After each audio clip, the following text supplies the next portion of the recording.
Praise the Lord. The best wishes to you and your family members in the name of God. దేవుని నామమునకు మహిమ కలుగును గాక. దేవుని నామం పేరిట మీకును మీ కుటుంబ సభ్యులందరికీ శుభాభివందనములు. ఈ రోజు దేవుని వాగ్దానము. Today God's promise. సమస్తమును పరీక్షించి మేలైన దానిని చేపట్టుడి.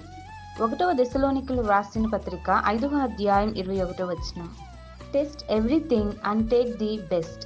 The book of 1 Thessalonians chapter 5 verses 21. క్రీస్తునందు ప్రియ సహోదరి సహోదరులారా, ఈ శ్రేష్టమైన ఉదయకాల సమయమున దేవుడు మనతో తెలియచేస్తున్న వాగ్దానము.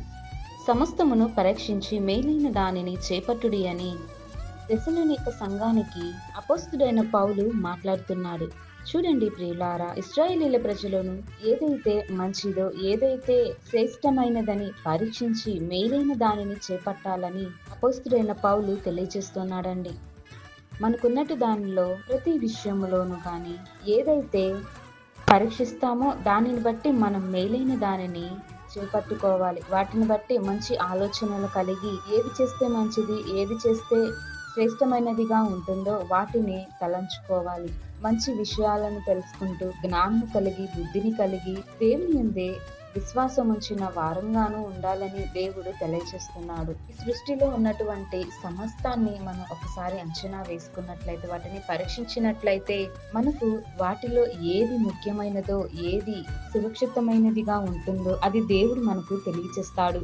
దేవుని యొక్క పరిశుద్ధ గ్రంథంలో ఉన్నటువంటి దేవుని మాటలను మనం గైకొన్నట్లయితే ఏది శ్రేష్టమైనదో దేవుడు వాక్యం ద్వారా మనతో మాట్లాడతాడు. కనుక మనం దేవుని ఆజ్ఞానుసారంగా నడుచుకొని దేవుని తట్టే తిరిగి నడుచుకున్నట్లయితే ఏది మంచిదో దేవుడు తప్పకుండా వాటిని మనకు తెలియజేస్తాడు. కనుక మన ప్రతి విన్నపములను బట్టి, మనం చేసే ప్రార్థనలను బట్టి మనం దేవునికి తెలియజేస్తే దేవుడు తప్పకుండా మనకు ప్రార్థనలకును ప్రతి విషయంలోనూ జవాబును దయచేస్తాడు. కనుక మనమందరము ప్రార్థనలో ఏకీభవించుకుందాం.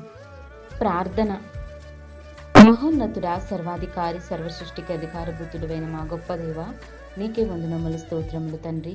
ప్రభువా, అపోస్తుడైన పౌలు తెస్సలోనిక సంఘానికి తెలియజేస్తున్న మాటలను బట్టి దేవా, సమస్తమును పరీక్షించి మేలైన దానిని చేపట్టుడి అని మాట్లాడుతున్నావు కదా దేవా. ప్రభు నీ యొక్క పరిశుద్ధ గ్రంథం ద్వారా మాతో అనేక సార్లు మాట్లాడావు.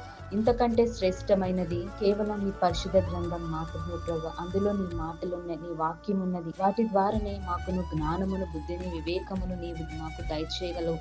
నీవు వాక్యం ద్వారానే మాతో మాట్లాడతావు. బైబిల్ గ్రంథం ద్వారానే ప్రతి ఒక్కరితోనూ మాట్లాడుతున్నావు కదా ప్రభు. అదే విధంగా మాతో కూడా ఈరోజు మాట్లాడినందుకు స్తోత్రాలు ప్రభు. మంచి జ్ఞానం కలిగి బుద్ధిని కలిగి ఏది మంచిదో, ఏది శ్రేష్టమైనదో మాకు దయచేయమని, మంచి జ్ఞానం, యోగ శక్తులు మాకును ప్రతి ఒక్కరికి దయచేయమని నజరేయుడైన యేసు నామమున అడుగుతున్నాను తండ్రి. ఆమేన్.